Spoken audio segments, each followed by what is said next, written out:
Breaking news, guys. Canada announces new permanent residency pathway for construction workers. Hi, everyone. My name is Shivani, and I'm a licensed immigration consultant from Waterloo, Ontario, and I'm also the founder of Zeste Immigration Services Incorporation. This channel is all about Canada immigration related updates, new programs, our eligibility criteria, and so on. So if you're interested in these topics, make sure that you subscribe to this channel right now and also hit the bell icon so that you get notified every single time I post a new video.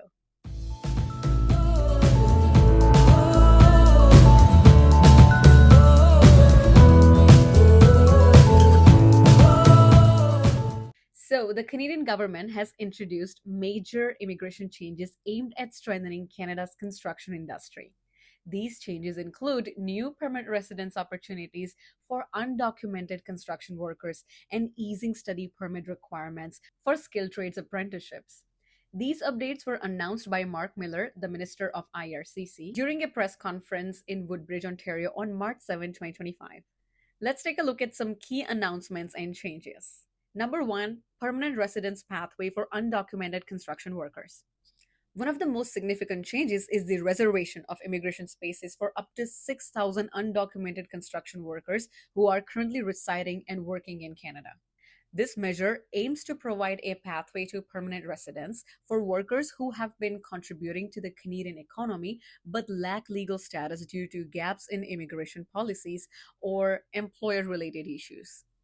At this stage, the government has not yet announced the specific eligibility criteria, application process, or timeline for implementing this program. However, it builds on past efforts to regularize the status of undocumented workers, particularly in construction sector. Number two, no study permit required for apprenticeships. In another major shift, qualified temporary foreign workers who wish to enroll in apprenticeship programs in Canada will no longer need a study permit.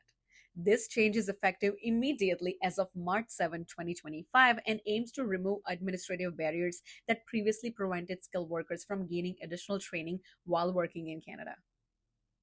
Before this update, foreign workers needed to apply for study permit if they wanted to pursue an apprenticeship, which was often difficult since most could not apply for study permits from within Canada. This restriction limited their ability to upgrade their skills and qualify for better jobs in the construction industry. Minister Mark Miller emphasized that this change would help bridge the gap between temporary foreign workers and the Canadian labor market, allowing them to gain certification and improve their career prospects without bureaucratic hurdles. New Advisory Council for Construction Industry. So, to further support Canada's construction sector, Minister Mark Miller announced the creation of a new advisory council dedicated to shaping federal policies related to construction labor. The advisory council will include representatives from the federal government, unions representing construction workers, construction industry employers. The council is expected to hold its first meeting next week, where the members will discuss key issues such as prevailing wages for construction workers and the number of foreign construction workers Canada should admit under both temporary and permanent pathways. The Minister Mark Miller also stated that up to 14,000 foreign national construction workers may be admitted to Canada. However, he did not clarify whether these workers would be brought in through permanent residence programs, temporary work permits, or a combination of both.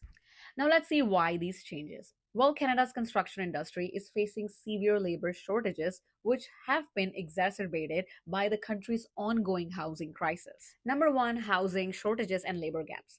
The Canada Mortgage and Housing Corporation estimates that Canada needs to build 6 million additional homes by 2030 to restore housing affordability. However, the country lacks the skilled labor force necessary to meet this construction demand.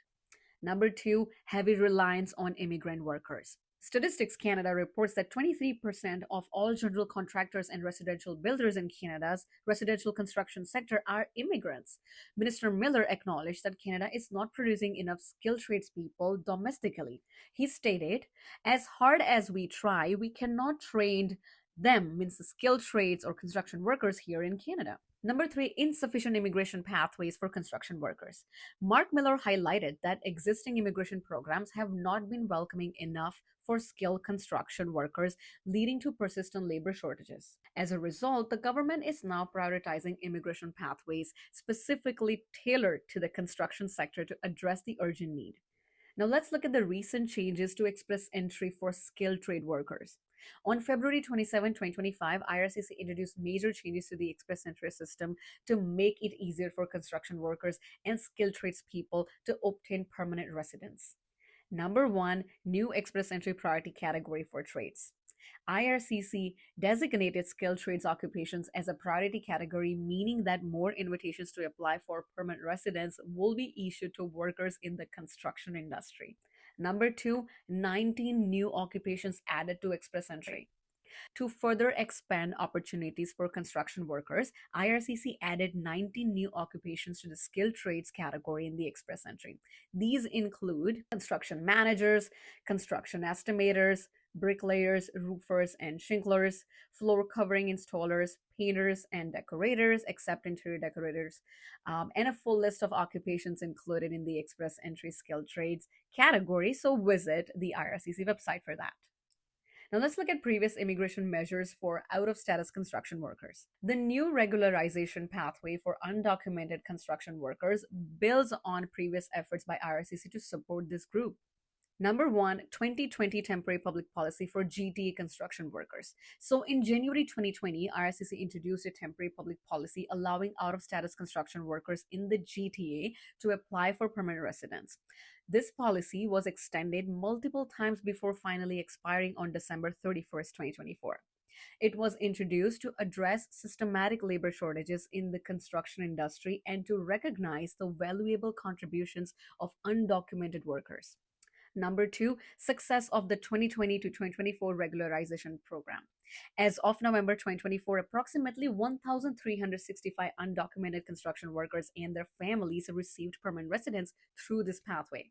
The government's new announcement aims to expand on this past initiative by reserving up to 6,000 PR spots for undocumented construction workers across Canada.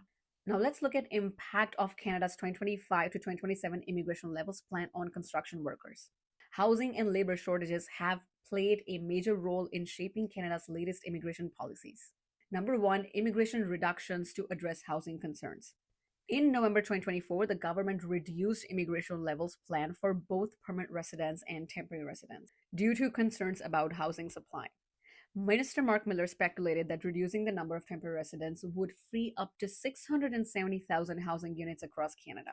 Number two, in Canada focused immigration category. So to avoid adding pressure to housing demand, IRCC introduced the in Canada focused category, which prioritizes candidates already living and working in Canada for permanent residence. 82,819 new immigrants are expected to gain PR through this category in 2025.